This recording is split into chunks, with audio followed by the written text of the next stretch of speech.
তো বন্ধুরা আপনারা অনেকেই এই ফর্মটি আপনারা দেখেছেন। তো সেক্ষেত্রে আজকে ফর্মটি আমরা ফিল আপ করার চেষ্টা করব। তো দেখুন আপনারা যে ১২ পাতার ফর্মটি আপনারা ডাউনলোড করবেন এবং পিডিএফ ডাউনলোড করে সেটাকে আপনারা প্রিন্ট আউট বার করে নিয়ে যত তাড়াতাড়ি সম্ভব আপনারা আ নির্দিষ্ট বিএলওকে বা নির্দিষ্ট বিডিও অফিসে গিয়ে আপনাকে জমা করতে হবে। অবশ্যই অনলাইনে কিভাবে ফিল আপ করতে হবে সেটা নিয়ে আমি ভিডিও খুব তাড়াতাড়ি আনবো। তো যারা অফলাইনে ফিল আপ করবেন তাদেরকে ১ম এই দেখতে পাচ্ছেন এখানে বলা হয়েছে যে পরিবারের প্রধানের নাম, সেই পরিবারের প্রধানের নামটা কিন্তু আপনাকে এই নির্দিষ্ট জায়গায় কিন্তু আপনাকে দিতে হবে। ঠিক আছে? তো আধার কার্ড অনুযায়ী সেটা নামটা আপনারা অবশ্যই দিবেন। তার জন্ম তারিখটা এখানে দিয়ে দেবেন এবং সেই আ প্রধানের নাম সেটা পুরুষ নাকি মহিলা সেটাতে কিন্তু আপনাকে টিক করতে হবে। ঠিক আছে? এইখানে কিন্তু আপনাকে টিক করতে হবে। পরিবারের প্রধানের আধার নাম্বার যেটা আছে, সেই আধার নাম্বারটা এখানে কিন্তু আপনাকে ইনপুট করতে হবে। এবং তারপর ডিজিটাল রেশন কার্ড যেটা রয়েছে, সেই ডিজিটাল রেশন কার্ডের পারিবারিক আইডি যেটা আছে, সেটা কিন্তু আপনাকে এই জায়গাটায় ইনপুট করে সঠিকভাবে তথ্যটা দিয়ে দিতে হবে। এবং পরিবারের সদস্য সংখ্যা কতগুলো রয়েছে, যদি ৫ জন থাকে তাহলে ৫ জন সদস্য সংখ্যার এখানে নাম লিখবেন। সেটা অবশ্যই আপনি বাংলাতে লিখতে পারেন, ইংরেজিতেও লিখতে পারেন। ঠিকানা যেটা রয়েছে, ঠিকানা অবশ্যই আপনার আধার কার্ডে যেটা রয়েছে, সেই ঠিকানাটা এখানে এই জায়গায় কিন্তু সুন্দরভাবে ফিল আপ করবেন। স্থায়ী ঠিকানা অবশ্যই দেবেন। যোগাযোগ নম্বর, যে যোগাযোগ নম্বর অর্থাৎ মোবাইল নাম্বার যেটা রয়েছে, সে ১০ সংখ্যার মোবাইল নাম্বারটা কিন্তু আপনারা এই জায়গাটায় সুন্দরভাবে লিখে দিয়ে দেবেন।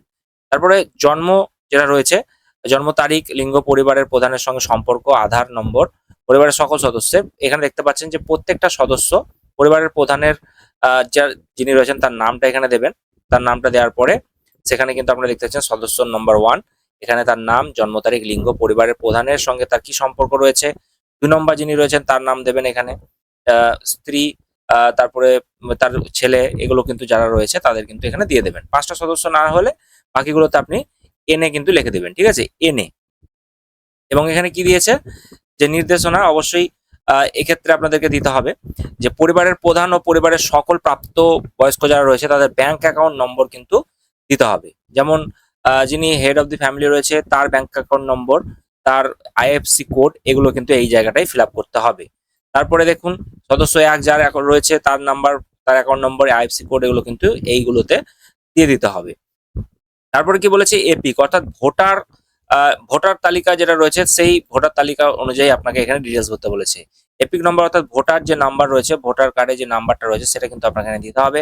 কোন বিধানসভা ক্ষেত্রে আপনি রয়েছেন সেই বিধানসভার অংশটাও কিন্তু ভোটার কার্ডে আপনারা পেয়ে যাবেন। সেখানে কিন্তু নাম্বারটা দিয়ে সেটা কিন্তু এখানে পুট করতে হবে। প্রত্যেকটা সদস্যের যদি ভোটার কার্ড থেকে থাকে তাহলে সেটা দেবেন, যাদের নাই তাদের কিন্তু এনে লিখে দেবেন। ঠিক আছে? এনে কিন্তু এখানে লিখতে হবে। তারপর দেখতে পাচ্ছেন বিভাগ, যে আপনারা কোন ক্যাটেগরির অন্তর্ভুক্ত। যদি আপনি এসসি হয়ে থাকেন তাহলে এসসি-তে টিক মারবেন। যদি ওবিসি হয়ে থাকেন তাহলে ওবিসি-তে টিক মারবেন। আপনার কি ডিজিটাল রেশন কার্ড আছে? অবশ্যই এখানে যদি থেকে থাকে হ্যাঁ লিখবেন, না থাকলে না লিখে দেবেন। তারপর বলেছে যদি হ্যাঁ হয় তবে কি ধরনের কার্ড আপনার রয়েছে। যদি ডিজিটাল কার্ড আপনার থেকে থাকে, আরকেএস হয় তাহলে আরকেএস হয়ে কিন্তু আপনাকে টিক মারতে হবে।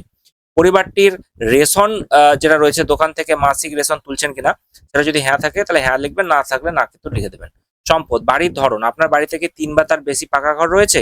যদি থাকে তাহলে হ্যাঁ লিখবেন, আর যদি না থাকে তাহলে না লিখে দেবেন।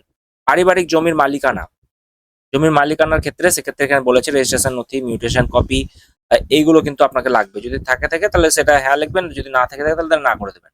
তারপরে বলেছে যে পরিবারের সকল সদস্যের মোট জমির পরিমাণ শতকে, ঠিক আছে? সেই শতকে এখানে আপনাকে লিখতে হবে। একরে বলেনি, শতকে বলেছে, তো সেই শতক অনুযায়ী আপনার কত কি রয়েছে সেটা এখানে লিখতে হবে। যানবাহন, আপনি আপনার পরিবারের কোনো সদস্য কি অবাণিজ্যিক মোটর চালিত ৪ চাকার গাড়ি আছে? যদি হ্যাঁ হয়ে থাকে তাহলে হ্যাঁ দেবেন, না থাকলে না লিখে দেবেন। যদি হ্যাঁ হয় তাহলে গাড়ির কিন্তু সমস্ত ডিটেইলস কিন্তু এখানে দিতে হবে। ঠিক আছে? যেমন গাড়ি, জিপ, ট্রাক্টর অন্তর্ভুক্ত করলে সেগুলো কিন্তু মডেল নাম্বারটাও দিতে হবে। এখানে বলেছে পরিবার ভিত্তিক সদস্যের বীমা, তো কারো যদি বীমা থেকে থাকে তাহলে সেটা কিন্তু লিখে দেবেন। বীমার কি প্রিমিয়াম দিচ্ছেন না দিচ্ছেন সেগুলো কিন্তু দেবেন। যদি না থেকে থাকে তাহলে না লিখে দেবেন।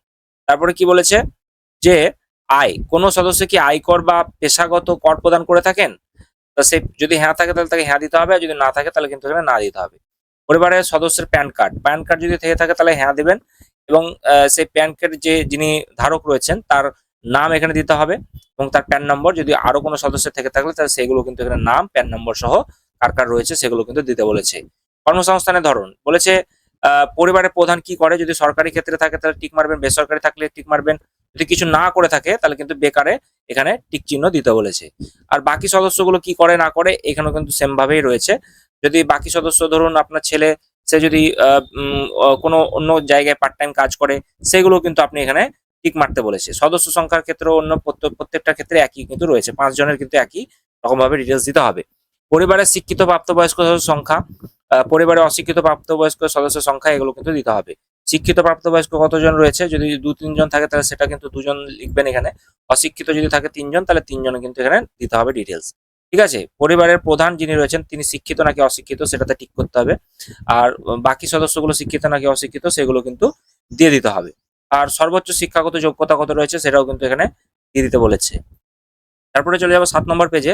এখানে চলে যাবো বলেছে যে কোন সদস্যকে কোনো সাংবিধানিক পদ যেমন মন্ত্রী, সাংসদ এইরকম কেউ আছেন কিনা, যদি না থেকে থাকে তাহলে না দিয়ে দেবেন। কোনো সদস্যকে সরকারি পেনশনভোগী, যদি হ্যাঁ থাকে তাহলে হ্যাঁ, না থাকলে না। কোনো সদস্য কি জিএসটির অধীনে নিবন্ধ আছে, হ্যাঁ হলে হ্যাঁ, না হলে না। মোট বার্ষিক আয় টাকায় কত রয়েছে, কারো ধরুন 1,20,000, সে কিন্তু এখানে 1,20,000 এখানে ডিটেলসটা দিয়ে দেবেন। ঠিক আছে? কারো যদি 80,000 হয় বা 90,000 হয়, সেরকম ভাবে যাদের যেরকম অঙ্ক, সেই অঙ্কটা কিন্তু এখানে হিসেব করে এখানে বসাতে বলেছে। ঠিক আছে? তো এইভাবে কিন্তু আপনাকে ফর্মটি ফিল আপ করতে হবে। তারপরে বলেছে সিএএ আবেদনের বর্তমান অবস্থা যদি থাকে, যদি না থাকে তাহলে সেটা অবশ্যই প্রযোজ্য নয় করে দেবেন।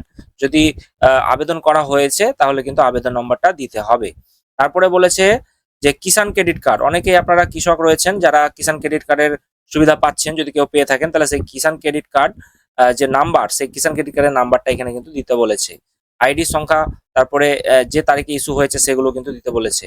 তারপরে দেখবেন এখানে বলা রয়েছে যদি এসআইআর এ 2026 সালে নাম বাদ পড়ে থাকে সেটা কিন্তু আপনাকে দিতে হবে।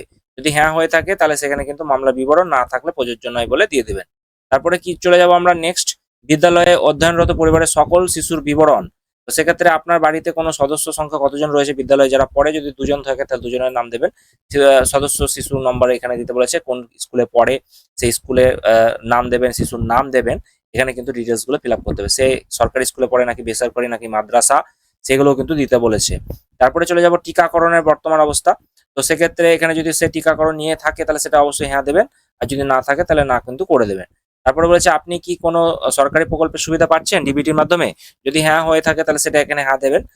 ধরুন কোনো অন্য প্রকল্পের নাম সেক্ষেত্রে হতে পারে, সেখানে কিন্তু নামটা, প্রকল্পের নামটা এখানে দিতে হবে। আর কি কি ডিটেলস সেগুলো কিন্তু এখানে তথ্যগুলো দিতে বলেছে।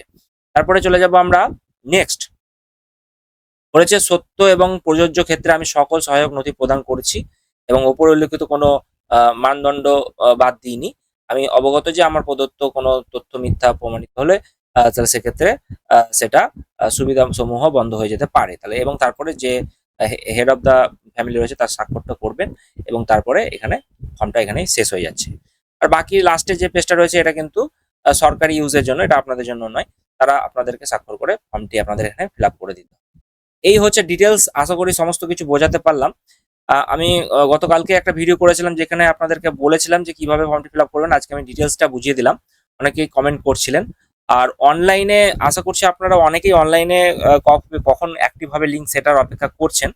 তো আমি সেটাই আপনাদেরকে বলবো, যারা এই অফলাইনে বিষয়টি নিয়ে একটু হ্যাপাজার্ট মনে হচ্ছে তারা অনলাইনে করবেন। কারণ আপনাদেরকে আজকে আমি দেখলাম যেটা খবর এসেছে, বিএলওরা আপনাদের নির্দিষ্ট জায়গায় যাবে, স্থানে যাবে, এবং আপনাদের কাছে এই ফর্মগুলো কিন্তু ম্যানুয়ালি তারা ফিল আপ করিয়ে জমা নেবে। তো সেক্ষেত্রে কোনো সমস্যা হবে না। আর যদি অপেক্ষা করতে চান অনলাইনে ফিল আপ করে, তাহলে 2-1 দিন অপেক্ষা করুন। লিঙ্ক অ্যাক্টিভেট হলে আমি অবশ্যই অনলাইনে কি করে ফর্মটি ফিল আপ করতে হবে সেটা কিন্তু আমি আপনাদেরকে অতি সহজেই দেখিয়ে দেবো। আর কোনো জায়গায় জিজ্ঞাসা কিছু থাকলে অবশ্যই জানান, আমি ডিটেলসে আমি আমার তার থেকে কমেন্টে জানিয়ে দেবো।